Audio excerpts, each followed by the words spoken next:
Hola, ¿qué tal? Muy buenos días, muy buenas tardes, muy buenas noches, según sea el caso. Les doy la más cordial bienvenida en nombre de Iglesia Luterana Cristo, y la Iglesia Luterana Confesional y de Academia Cristo.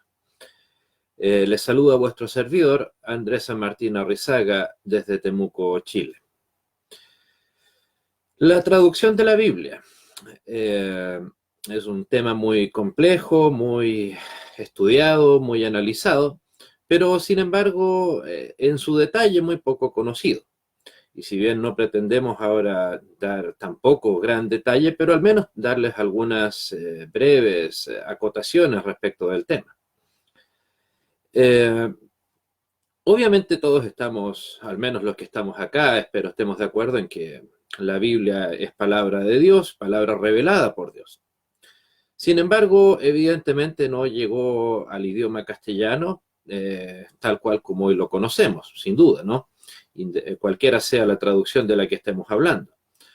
Tampoco llegó al inglés, de hecho, bien recordemos, la Biblia fue traducida, o escrita, perdón, terminada de escribir incluso, mucho antes de que cualquiera de las lenguas actuales que hablamos llegasen a existir, mucho antes.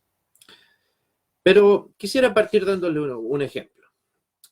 Supongamos que yo les digo ahora, oitus, gar, hasen, o teos, ton, cosmon, uste, ton, ion, aitoi, ton, monogen, edken, ina, pas, o pisteion, eis, aiton, apolatai, al, son, aivinion.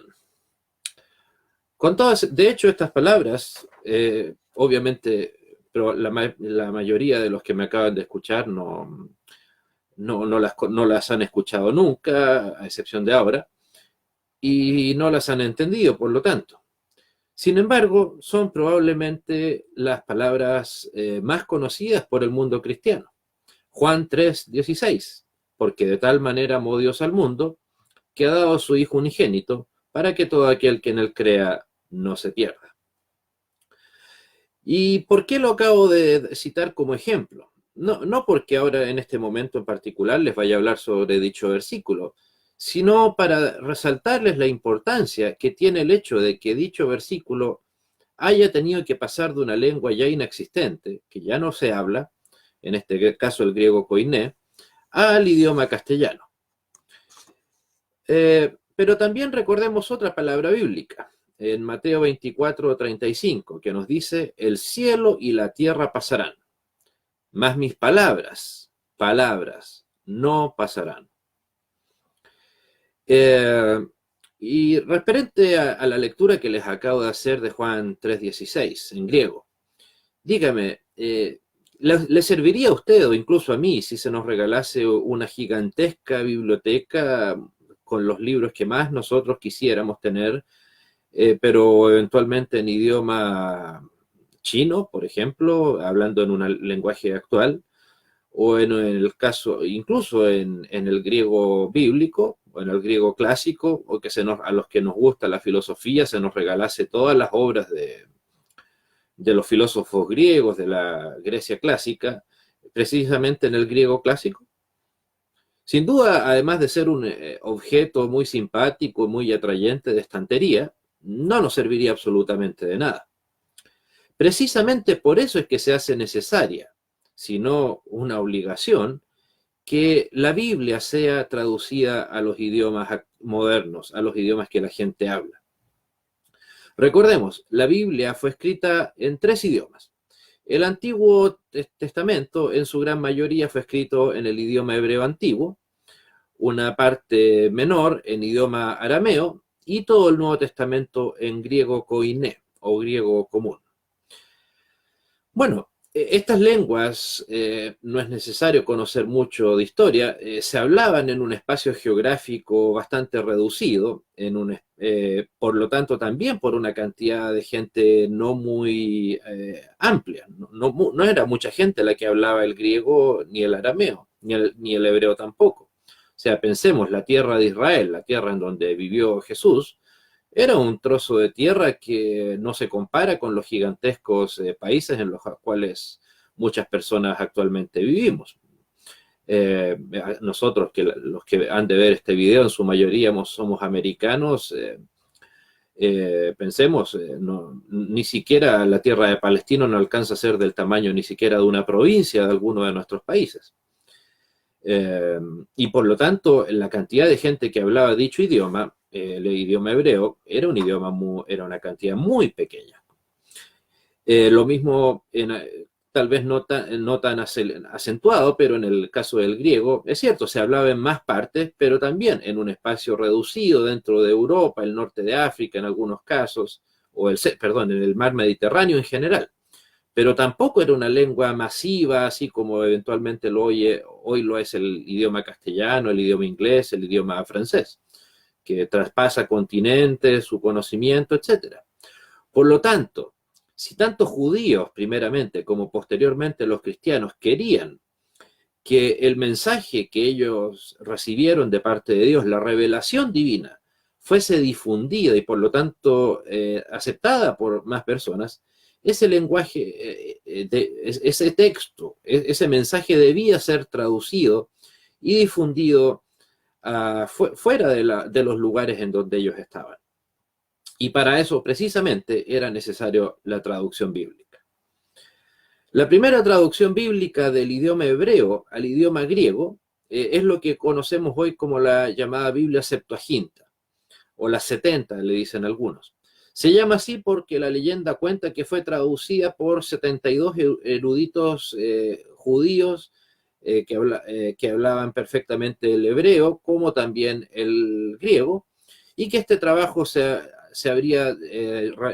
realizó en la ciudad de Alejandría, que era un centro cultural muy importante. Cualquier cosa que sucediera en aquella época en Alejandría,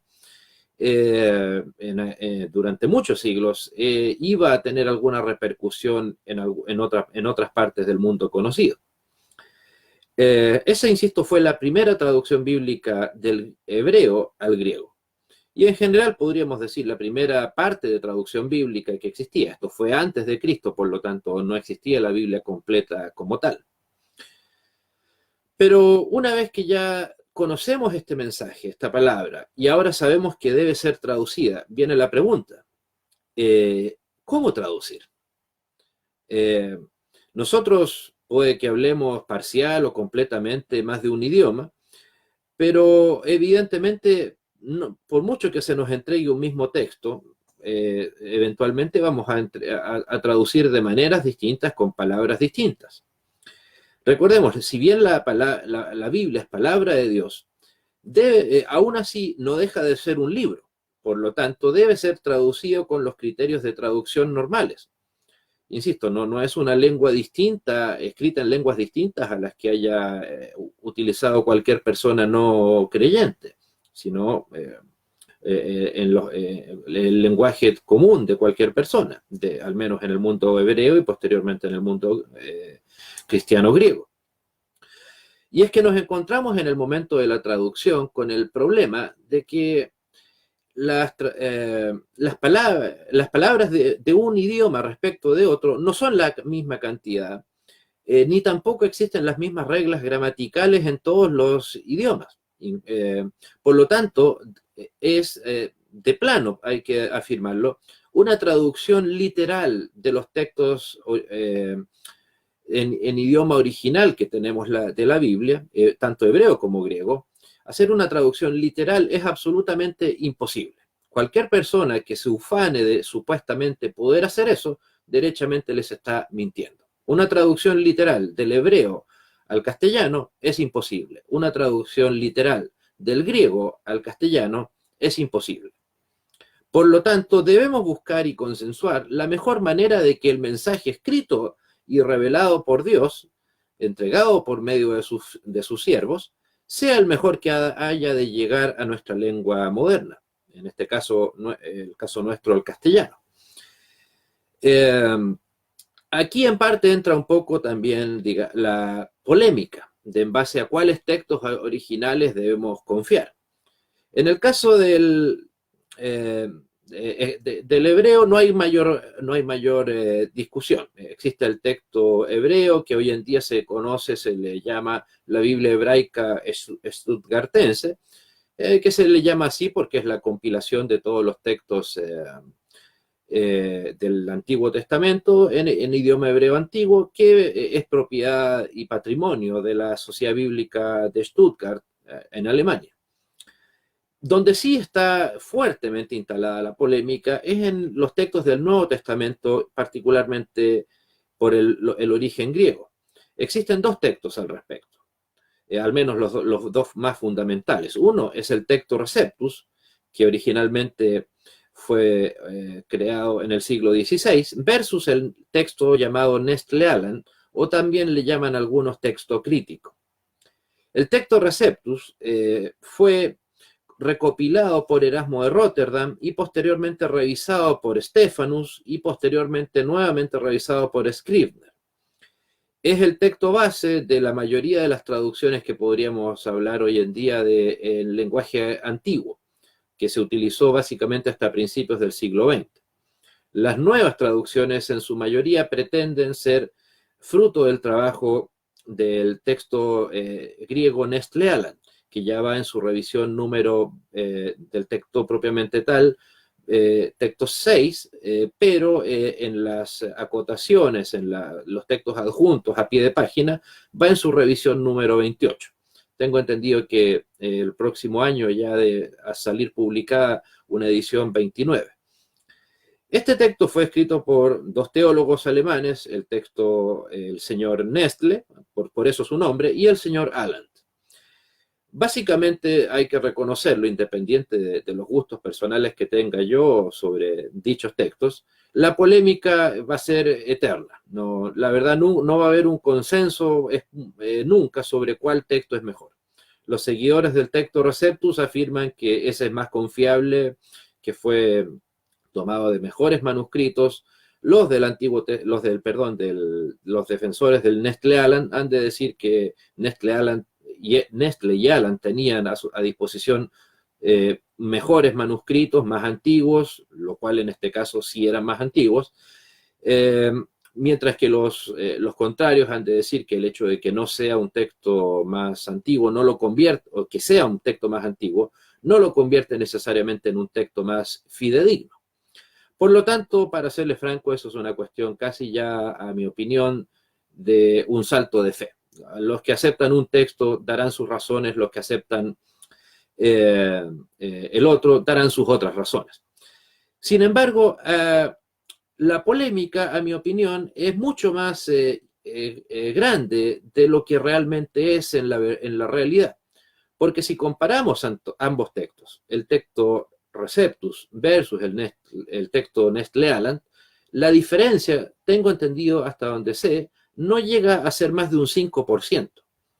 Salvo, por ejemplo, el final del libro de Marcos, si mal no recuerdo, o la llamada coma juanina, primera de Juan 5:7, o el fin del Padre Nuestro, la doxología del Padre Nuestro, entre otros versículos así que no necesariamente son fundamentales. No es que, por ejemplo, Juan 3:16 aparezca en un texto de una manera y en el otro texto aparezca de otra, o insisto, versículos sobre la resurrección de Cristo, etcétera, o Juan 1:1, no.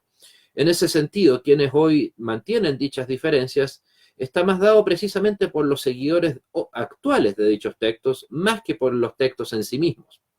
Por lo tanto, eso no le quita credibilidad al texto del Nuevo Testamento que nosotros hoy tenemos.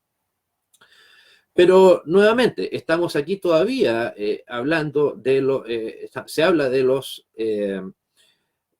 textos en idioma original. Pero, ¿cómo hacer para que esos idiomas lleguen a nuestra lengua actual?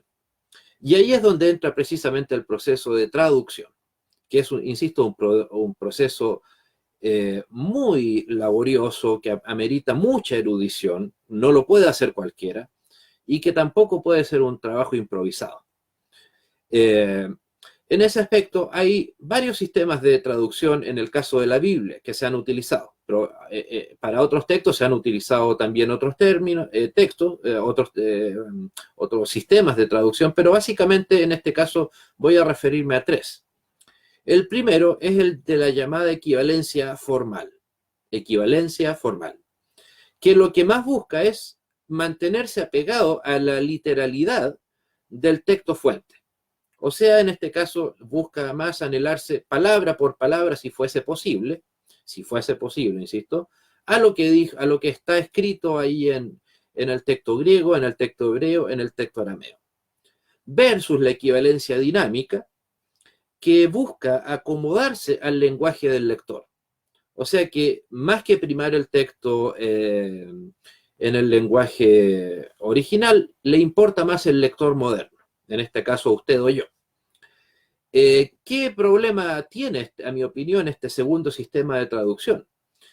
Que obviamente nosotros lo que anhelamos leer y conocer no es la palabra que interpreta, en mi caso, Andrés, Erika, etcétera, la persona que sea que esté leyendo el texto bíblico hoy, sino que lo que nos interesa saber es lo que Dios reveló por medio de Mateo, por medio de Marcos, por medio de Lucas, Juan, Pablo, etcétera.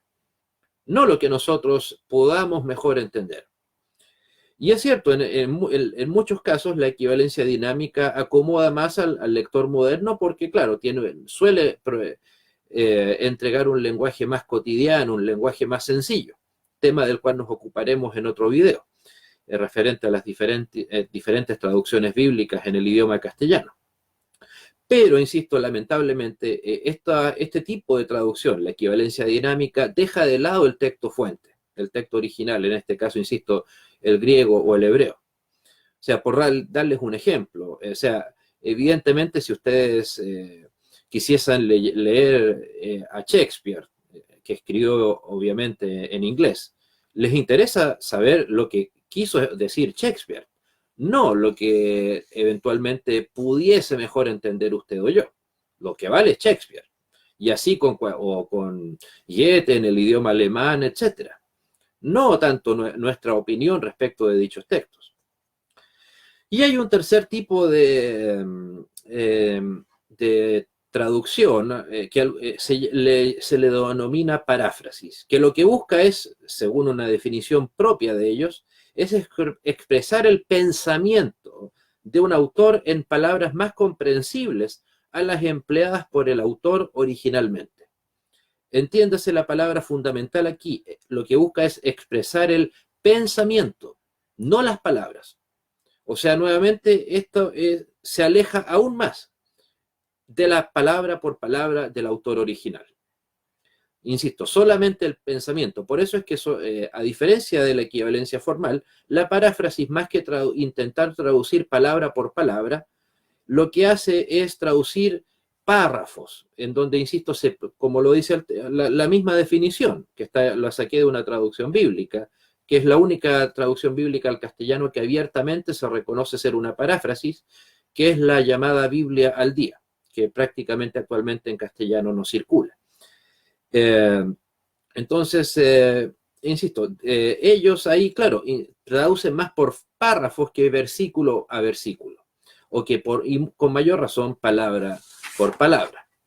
Por lo tanto, insisto, estos últimos, la equivalencia dinámica y la paráfrasis, dejan de ser una traducción medianamente exacta, sino que van alejándose de las palabras del texto original.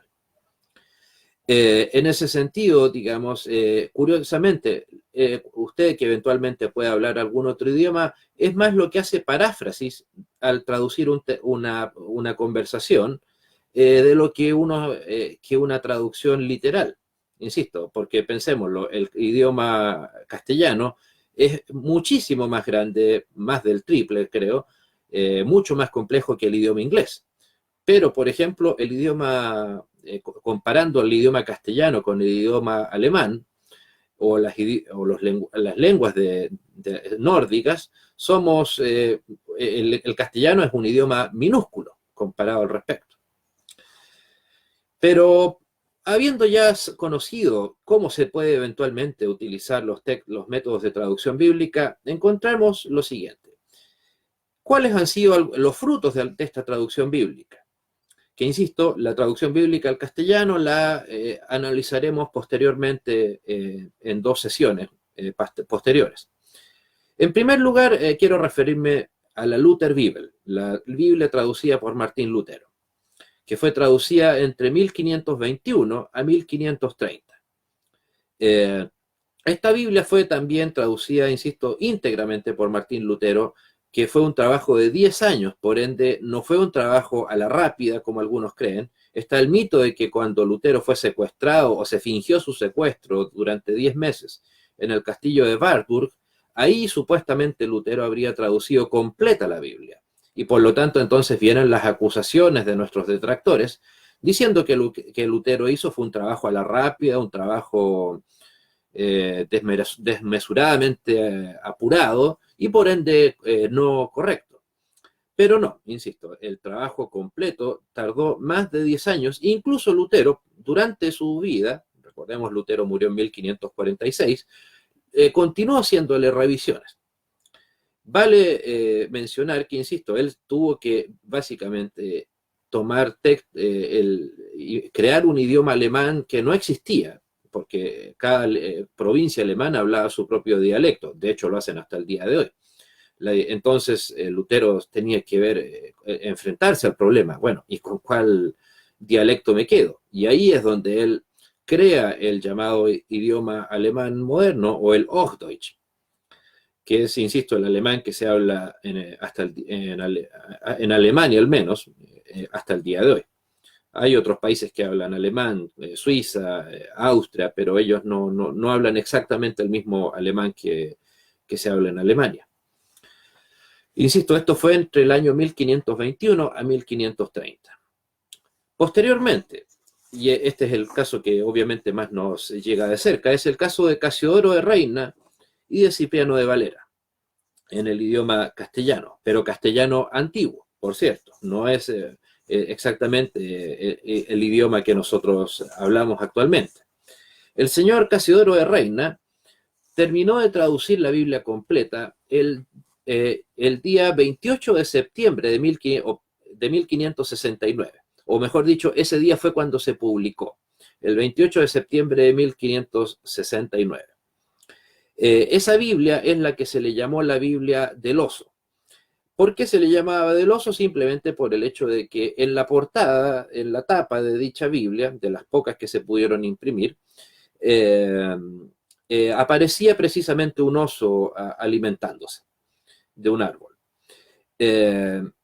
Este trabajo fue complementado y revisado también por Cipriano de Valera.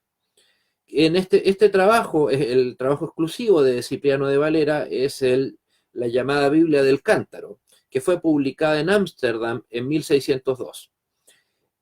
También el nombre Biblia del Cántaro es porque precisamente aparecía en la tapa de dicha Biblia un cántaro precisamente. Cabe señalar que el señor Casiodoro de Reina, Cipriano, así como Casiodoro de Reina era un devoto luterano, de hecho él murió en Frankfurt, Alemania, precisamente escapando de la persecución de la Inquisición española, y en Frankfurt encontró la protección, por supuesto, de la Alemania que ya era luterana, y de hecho cuenta la leyenda que hasta el último de sus días el señor Casiodoro de Reina predicaba en las calles.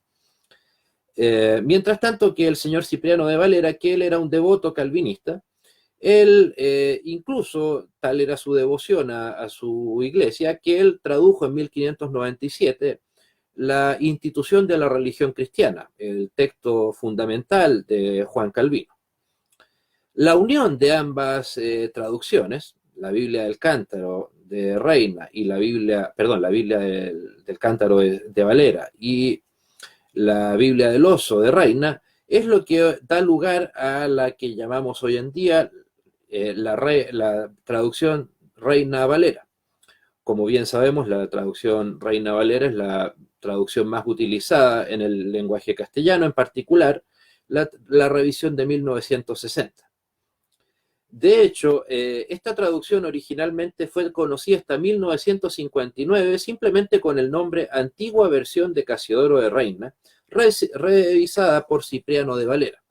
No como normalmente se le conoce hoy en día como la Reina Valera 1909. Eso es algo muy posterior. ¿Por qué en 1959? Porque en 1960, que fue cuando se publicó la llamada Reina Valera 60, ahí comenzó a adjuntarse el nombre Reina Valera 1960 en las Biblias impresas por la Sociedad Bíblica Unida, para poder diferenciarla del trabajo que se imprimió a partir de 1960. Al respecto de eso, señalar, insisto, que esa Biblia, esta traducción, que fue indirectamente el trabajo de dos personas, Reina y de Valera, no ha sido destronada de la lengua castellana, ni siquiera, incluso comparativamente, es más leída en lengua castellana la Biblia Reina Valera que las traducciones católicas, que son muchísimas. Insisto, ese es un tema del cual abordaremos en el siguiente video, la próxima semana. Posteriormente, una tercera traducción muy importante es la llamada King James, que se tradujo, como la palabra lo indica, en el idioma inglés por orden expresa del rey James de Inglaterra, que a partir de 1604 dio la orden a la conferencia de la corte de Hampton, en Londres, para que se tradujese la Biblia, para que el pueblo, él como rey, quería una Biblia para su pueblo. Así como Lutero, en su calidad de líder religioso, quería una Biblia en alemán para su pueblo, bueno, James, el rey, quería en su calidad de líder político y devoto seguidor de su iglesia, la iglesia de Inglaterra, él quería una Biblia para el pueblo anglosajón. Esta Biblia fue finalmente traducida por el comité. Se terminó el trabajo en 1611 y comenzó de manera inmediata su distribución. A diferencia de la Luther Bibel y de la Biblia de Casiodoro de Reina y Cipriano de Valera, como ellos tradujeron este texto en un país que ya adhería plenamente al protestantismo, como Inglaterra, el Imperio Británico, salvo una breve excepción, en donde volvieron los jacobinos, la Biblia King James no sufrió las mismas persecuciones que sufrió la Luther Bibel y las Biblias en castellano.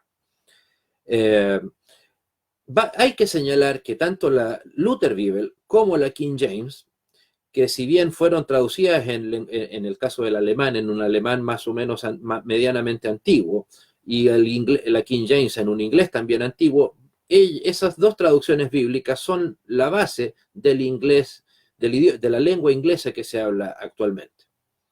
Y si bien ha tenido, la Biblia King James no ha sufrido alteraciones, excepto una breve revisión, pero que no tuvo mayor trascendencia, que se llama la New King James Bible, pero que prácticamente no fue tomada en cuenta por ninguna agrupación mayoritaria, digamos, o mayormente numerosa. Y sigue siendo la Biblia de más lectura y más tomada en cuenta en lengua inglesa.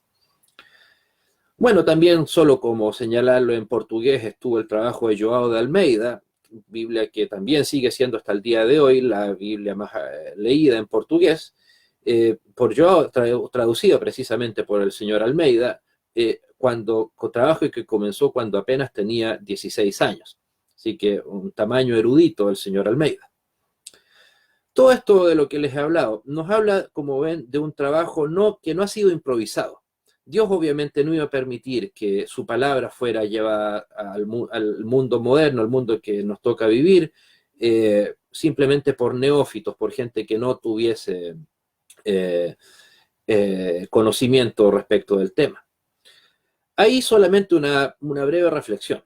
Se nos pregunta siempre a los que estábamos vinculados al tema bíblico, ¿por qué Dios en su omnipotencia no quiso mantener los textos originales o no permitió que fueran resguardados? Pues si bien ya lo mencioné en alguna otra ocasión anterior en uno de estos videos para Academia Cristo, a mi opinión el tema es muy sencillo: para evitar la idolatría. Con toda seguridad, si es que hoy existiesen los manuscritos de Moisés, de David, de Salomón, de Isaías, de Mateo, Marcos, Lucas, Juan, Pablo o de Juan en Patmos, probablemente estarían muy bien guardados, resguardados en algún museo en diversas partes del mundo.